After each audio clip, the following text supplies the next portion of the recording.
சஹாரா பாலைவனம். சஹாரா பாலைவனம் என்பது உலகின் மிகப்பெரிய வறட்சியான மற்றும் சூடான பாலைவனம்.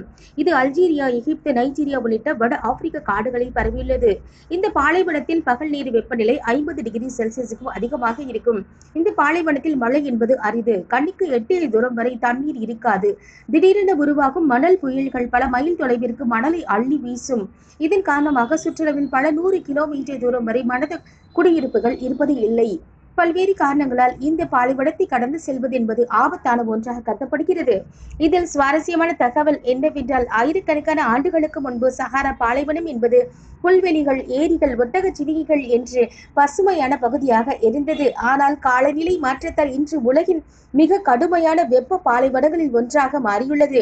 இயற்கையின் இயக்கத்தில் ஏற்பட்ட மாற்றங்கள் தான் இதற்கு காரணம் என்று ஆராய்ச்சியாளர்கள் கூறுகின்றனர். மழை இல்லாமல் போனதால் தாவரங்கள், செடிகள் மடிந்தன. இந்த மாற்றம் ஒரே நாளில் நடக்கவில்லை. சில 1000 ஆண்டுகள் நடந்த மாற்றத்தினால் பசுமையான நிலம் மெதுவாக மணற் பாலைவனமாக மாறியுள்ளது. இயற்கையின் ஆபத்தான மாற்றத்திற்கு உதாரணமாக காணப்படுவது சஹாரா பாலைவனம். நன்றி.